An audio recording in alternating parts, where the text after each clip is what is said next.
let's talk about something we've all probably done, maybe even last night. It's called doom scrolling. You know, that endless spiral of bad news that just leaves you feeling anxious, kind of drained, but for some reason you just can't seem to look away. Well, it turns out there's some serious brain science behind that feeling, and we're gonna get right into it. You know this scene, right? You tell yourself, okay, just a quick check before bed, but then one headline leads to another article, which leads to another video, and boom, an hour, maybe two, has vanished. Your heart is kind of racing, and you're way more awake and stressed than when you started. And yeah, this habit is so widespread, it's now officially a word. Doom scrolling was added to the dictionary in 2023. It's that compulsive urge to keep swiping through negative stuff, even though you know it's making you feel worse. It's a really powerful feedback loop, and we're about to break down exactly how it gets its hooks into your brain.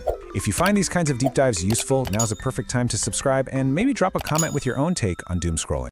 So, the big question is, why do we even do this to ourselves? Why are our brains so drawn to bad news, like moths to a flame? Well, the answer actually goes way, way back to our basic survival instincts. See, our brains are hardwired with something called a negativity bias. It's an old-school evolutionary feature that helped our ancestors stay alive. As neuropsychologist Dr. Kristen Sline explains it, the predators aren't hiding in the bushes anymore, they're right there in our news feeds. But here's the kicker. Our brain's ancient alarm system doesn't know the difference. It reacts to a scary headline the exact same way it would to a lion in the grass. So when you see that alarming news, your amygdala, that's kind of the brain's fear center, just freaks out. It starts blasting stress signals, basically screaming, hey, pay attention, this is a threat. This kicks your whole emotional system into high gear, telling you to keep scanning, keep looking for more information, as if somehow staying glued to the screen is going to keep you safe. But hold on, it's not just about fear. There's another layer to this, something way more addictive that's happening.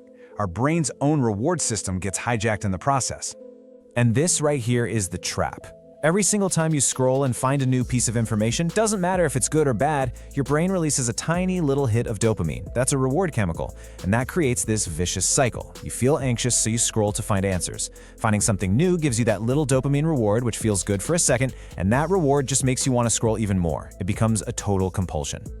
Neuroscientist TJ Power nails the danger here. When your brain gets used to this constant, easy flood of dopamine from your phone, it starts to devalue real-world rewards. I mean, why would your brain want you to go through the effort of exercising or working on a hobby when it can get an instant, cheap thrill just from you swiping your thumb? So yeah, this is way more than just a bad habit.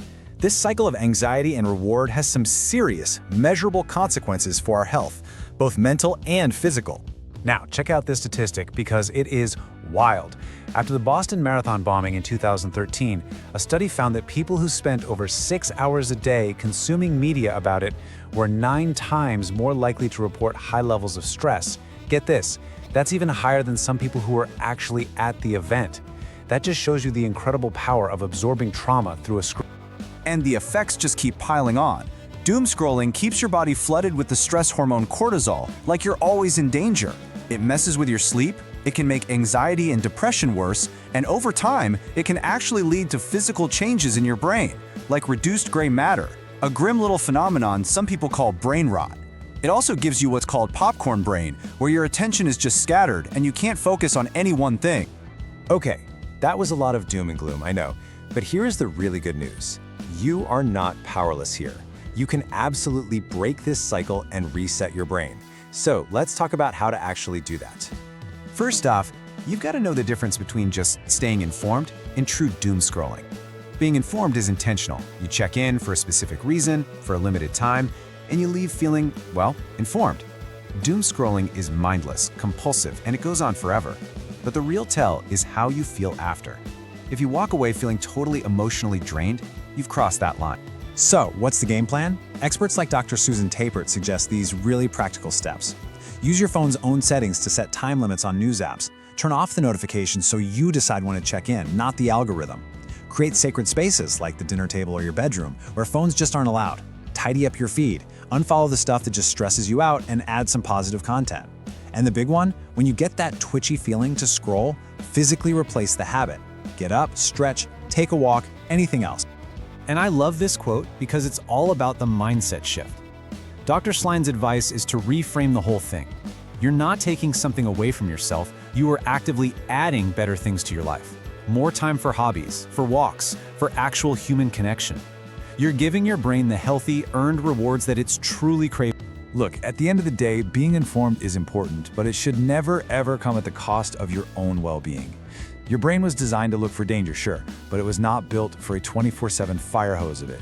So the question to leave you with is this: in a world that is screaming for your attention, what's one small thing you're going to do to protect your own peace? Thanks for tuning in.